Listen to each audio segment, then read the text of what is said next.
To all my listeners, greetings in the name of the Lord Jesus Christ, and God bless you today.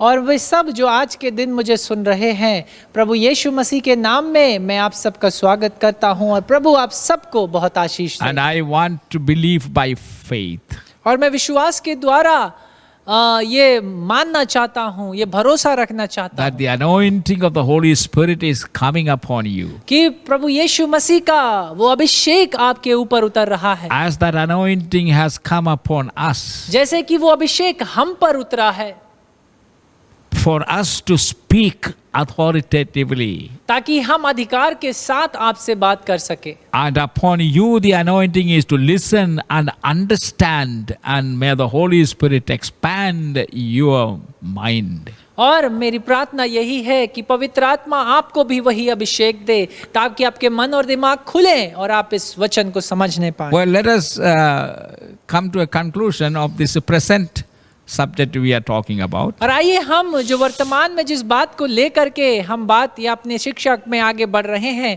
उसके निष्कर्ष पर हम आए। And we shall do so by considering a serious problem in connection with the second coming of Christ. तब आइए हम इस बात को करेंगे, इस बात को प्रभु यीशु मसीह के आगमन को लेकर एक गंभीर समस्या के बारे में बात It करते is the हुए। problem of the heretics. और ये वो समस्या है उन झूठे शिक्षकों की। This problem was addressed by the Apostle Paul in his second letter.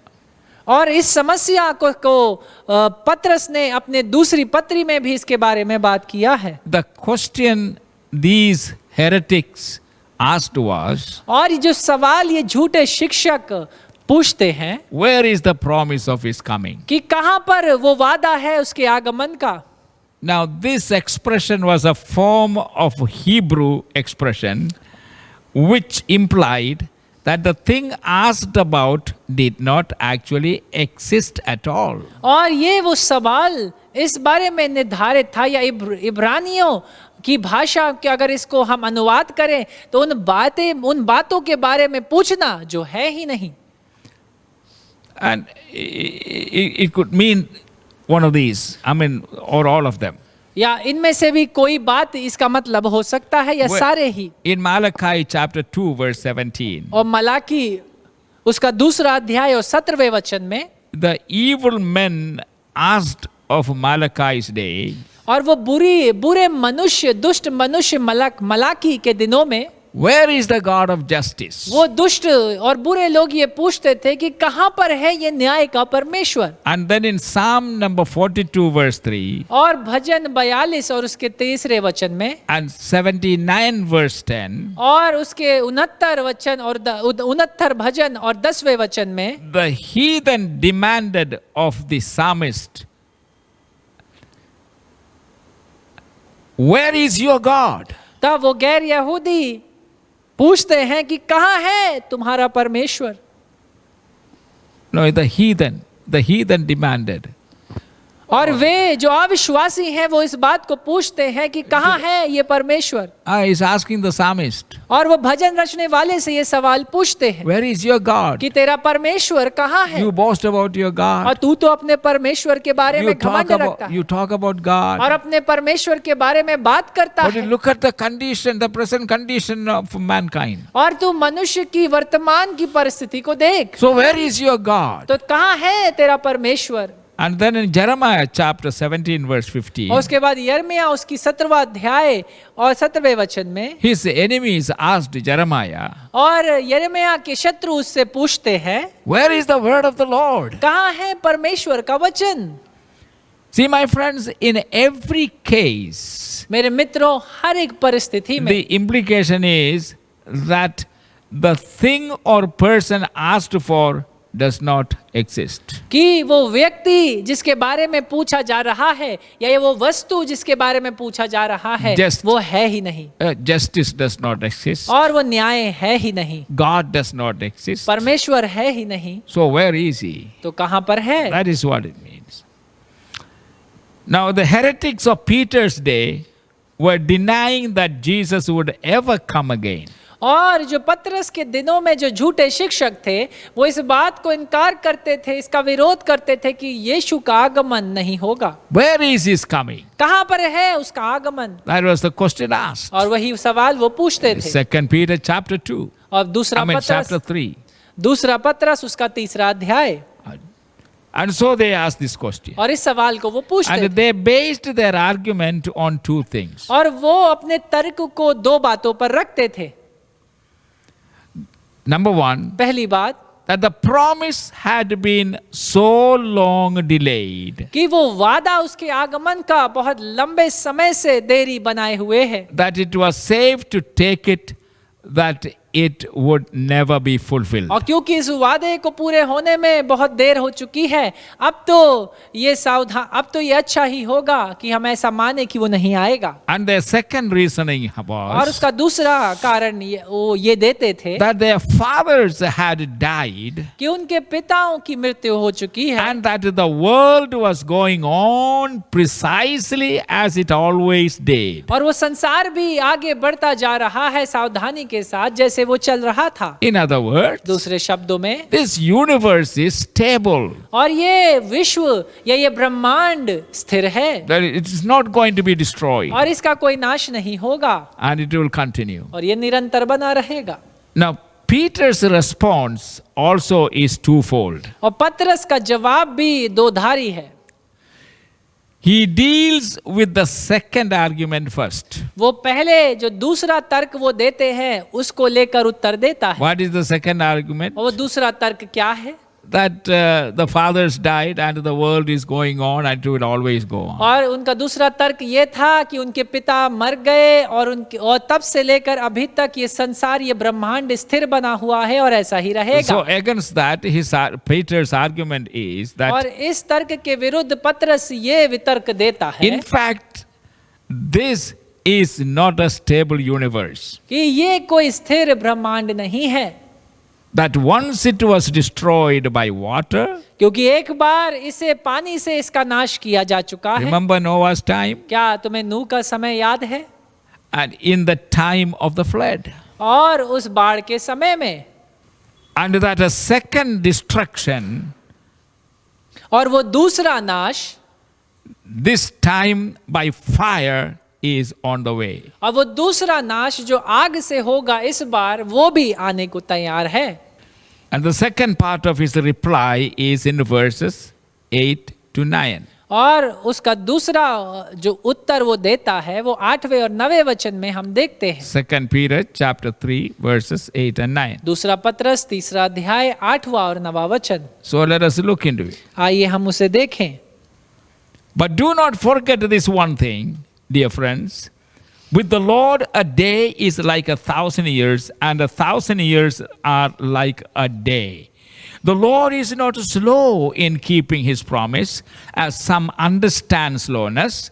He is patient with you, not wanting anyone to perish, but everyone to come to repentance. हे प्रियो, यह बात तुमसे छिपी ना रहे कि प्रभु के यहाँ एक दिन 1000 वर्ष के बराबर है और 1000 वर्ष एक दिन के बराबर।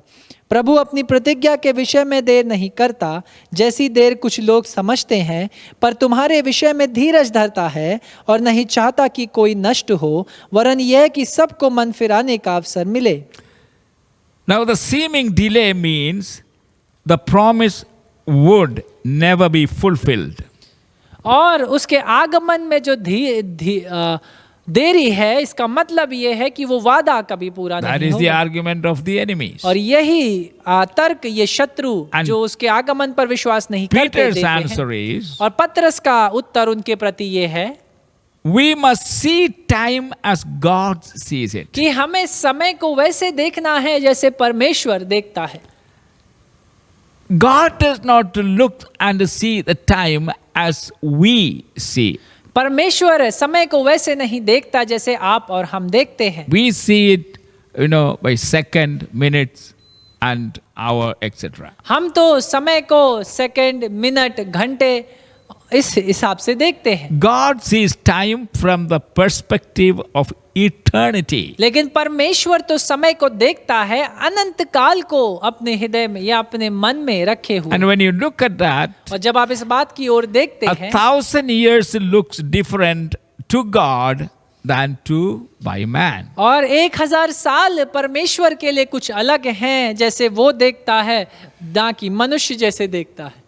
And listen to this. और इस बात को सुने, God can accomplish in one day what we expect might take 1,000 years. परमेश्वर उस बात को एक दिन में पूरा कर सकता है जो हमें करने में 1000 साल लगे, Or या He can take 1,000 years to accomplish what we would like to see done in one day. या वो एक बात को करने में 1000 साल लगा सकता है जिस बात को हम एक दिन में होता हुआ देखना चाहते हैं। So that is another thing. और ये है वो अगली बात। So Peter concludes, और इसलिए पतरस ये निष्कर्ष निकालता है, the second coming is on the way and it will happen suddenly. और वो दूसरा आगमन अपने रास्ते पर है, वो और वो अचानक से होगा। The delay actually means mercy. और परमेश्वर के आगमन में जो देरी है उसका मतलब है धीरज या दया। How can we hasten his coming? और कैसे हम उसके आगमन को तेज कर सकते हैं? We as his church have a part to play if we want to see him coming soon. और हम जो उसकी कलीसिया हैं, हम इस बात को करने में एक भाग को अदा कर सकते हैं अगर हम उसके आगमन को होते हुआ There देखना are चाहते two हैं। things to which we need to give our undivided attention. और दो ऐसी बातें हैं जिनके प्रति हमें अपने ध्यान को कभी भटकने ना देना है। Live holy and godly life. पहली बात, हमें पवित्र और भक्तिमय जीवनों को जीना है। And secondly, दूसरी बात, preach the gospel aggressively and reach as many people as possible. और हियाव और दृढ़ता के साथ हम सुसमाचार का प्रचार करें और जितने लोगों तक हम उसके सुसमाचार को पहुंचा सकते हैं उसे पहुंचाएं। Remember what Peter says concerning the seemingly delayed coming of the Lord. और याद रखिए पतरस क्या कहता है कि क्यों परमेश्वर अपने आगमन में देरी बनाए, And the धीरज रखे reason हुए। Peter gives और was, पतरस जो कारण देता है वो ये है, it is because of his patience. ये तो इसलिए है क्योंकि परमेश्वर अपने धीरज को हम पर बनाए हुए है। Because क्योंकि it is not his desire for a single person, single member of humanity to be lost forever eternally. क्योंकि ये उसकी इच्छा नहीं है कि मानवता की एक भी मानव अनंत काल से दूर हो जाए। The prophet Isaiah says, और यशायाह नबी इस बात को कहता है, it is not a pleasant thing for God to see the death of a wicked person. और याद रखिए परमेश्वर के लिए ये कोई प्रसन्नता की बात नहीं जब वो किसी दुष्ट की मृत्यु को देखता है, Because that means he has gone into eternity to perish. क्योंकि इसका मतलब ये है कि वो दुष्ट या बुरा व्यक्ति अनंत काल में नाश होने के लिए चला गया है। And so this should be our burden too. और इसलिए ये हमारा बोझ होना चाहिए। What burdens God must burden us. और वो बात जो परमेश्वर को बोझ देती है या उसके हृदय में बोझ लाती है, वो हमारे हृदयों में भी बोझ लाए। And that is what makes us one with God. और ये वो एक बात है जो हमें परमेश्वर के साथ एक बनाती है। And that is what Peter says is, if you want to hasten the coming of the और Lord, पतरस कहता है अगर तुम परमेश्वर के आगमन को तेजी से करना जानता हो, we must first of all live holy and godly life. तो पहले हमें पवित्र और भक्तिमय जीवन जीने हैं। And holy means और पवित्रता का मतलब है to be spotless, हमारे अंदर कोई दाग ना हो, to be wrinkleless. कोई झुर्री ना हो। And it is very important that we follow the path of righteousness. और ये बहुत महत्वपूर्ण है कि हम धार्मिकता के मार्ग पर चलें।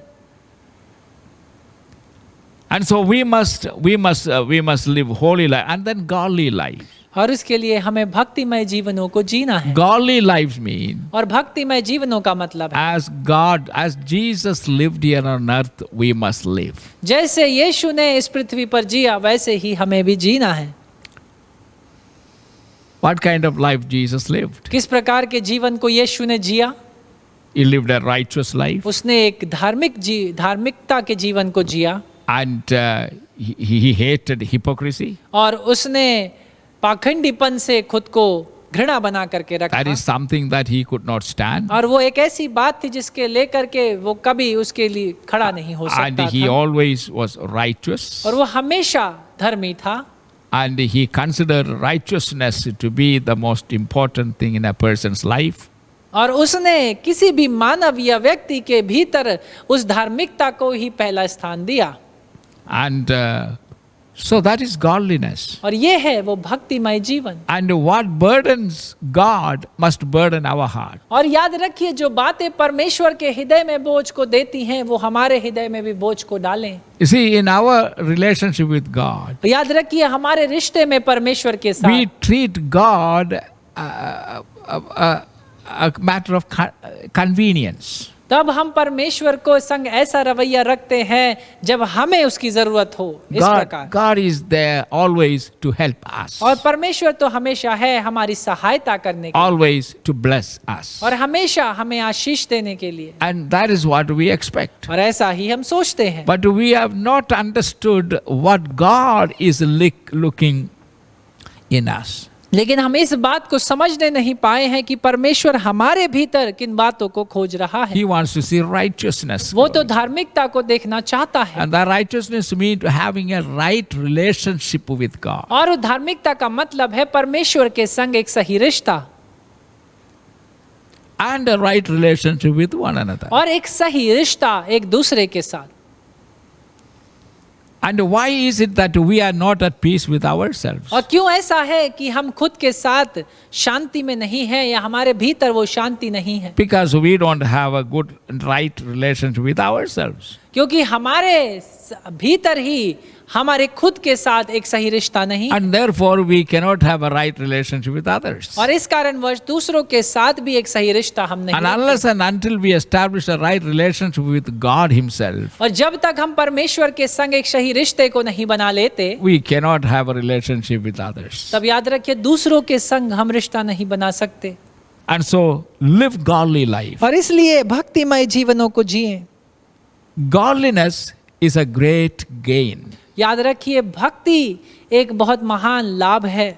And that's what Apostle Paul says. और इसी बात को पौलुस प्रेरित भी कहता है Godliness with contentment. कि भक्तिमय भक्ति का जीवन जो अपने अंदर हर एक बात को थामे बनाए हुए है Is a great gain. ये एक महान लाभ है। So remember that. और इसलिए इस बात को याद रखें। Be content with what you have. और जो कुछ आपके पास है उसमें आप खुश रहें, शांत रहें। The problem that is afflicting people are और वो समस्या जो लोगों को कष्ट बनाए हुए है they are never satisfied. कि वो किसी भी बात को लेकर तृप्त नहीं होते। A multi-billionaire's desire is just one more rupee. और एक अरबपति का इच्छा हमेशा ये है कि 1 रुपया और ज्यादा वो कमा ले। And that makes him very unsatisfied. और ये बात उसे खुद से भीतरी रूप से अतृप्त कर देती है। And the more a person gains, और जितना ज्यादा एक व्यक्ति कमाता है the more unsatisfied he becomes. उतना ज्यादा ही वो अतृप्त होता है। Because I can have more. क्योंकि मैं और ज्यादा कमा सकता हूँ। And my friends, contentment, that means be satisfied with what you have. और मेरे मित्रों इसका मतलब है जो कुछ है उसमें आप खुश रहें, उसमें आप तृप्त रहें। And if you are not satisfied, और अगर आप तृप्त नहीं होंगे but you are driven by greed, लेकिन आप लालच और लोभ से आगे बढ़ेंगे, then you become a killer. तब आप एक मृत्यु करने वाला इंसान बन जाते हैं। So the Bible says contentment with godliness is a great gain. और इसलिए वचन बताता है कि तृप्त होना भक्तिमय जीवन के साथ एक लाभ का कारण है। And the second thing is, preach the gospel aggressively and reach as many people as possible. और जो दूसरी बात है वो ये है कि सुसमाचार का प्रचार बड़े हियाव और शक्ति के साथ आप करें और जितने लोगों को जीत सके प्रभु यीशु के लिए आप जीतें। Then we can pray, और तब हम ये प्रार्थना कर पाएंगे come Lord Jesus quickly, कि प्रभु यीशु मसीह तू जल्द आ जा, because we have done our part. क्योंकि हमने अपने भाग में जो था उसे कर दिया। Hallelujah. Hallelujah. And let us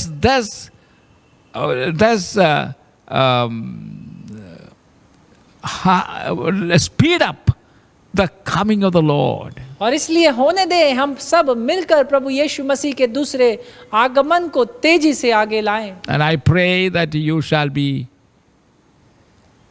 very serious about these matters and practice in your life. और मेरी प्रार्थना यही है कि इन सारी बातों और शिक्षाओं के प्रति आप अपने जीवनों में गंभीर हो और इनका अभ्यास अपने दैनिक जीवन में करें। God is a good God, परमेश्वर तो एक भला परमेश्वर है and He has prepared a great eternity for you and me. और उसने एक महान अनंत काल को आपके और मेरे लिए तैयार किया है। And but as we are looking forward to enter into that और जैसे eternity, कि हम देखते हैं आगे बढ़ने के लिए उस अनंत काल में, let us remember, हमेशा याद रखें when we arrive there, जब हम वहां पहुंचेंगे will we have some trophies to present to कुछ Jesus? पुरस्कार क्या हमारे पास होंगे जो हम यीशु को दे सके? What is the trophy we carry? और वो पुरस्कार क्या होंगे? Every soul that we won for Jesus हर एक वो आत्मा जिसे हमने प्रभु यीशु मसीह के लिए बचा लिया, is a trophy. वो प्रभु यीशु के लिए You can पुरस्कार, place it at His feet. और हम उसे परमेश्वर के चरणों के सम्मुख रख सकते हैं।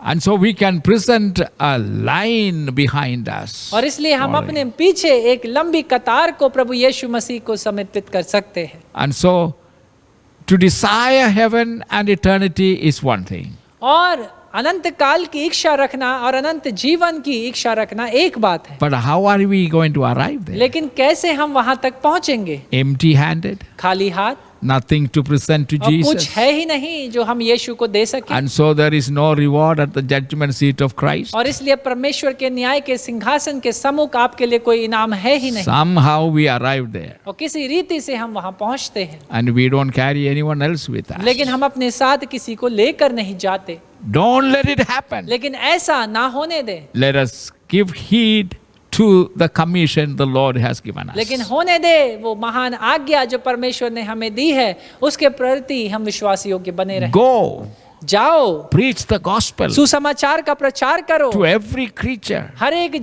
जीवित प्राणी को, and bring them into the kingdom of God. और परमेश्वर के राज्य में उन्हें ले आओ। And make disciples of all nations. हर एक राज्य के चेले बनाओ। Hallelujah. Hallelujah. This is a work, a job the Lord has given us to do. और ये वो कार्य है, वो जिम्मेदारी है जो परमेश्वर ने हमें दी है करने And we की, must continue to do it until the day of the और rapture. हमें निरंतर इसे करते रहना है जब तक कलीसिया का उठाया जाना ना हो। But that's what Jesus said. और इस यही यीशु ने कहा, While you are waiting, जब तुम इंतजार कर रहे हो, occupy yourself. खुद को कार्य में लगाए रखो। We are not to sit idle, हमें खाली नहीं बैठे रहना है waiting for the rapture. और उस आगमन का इंतजार करना है।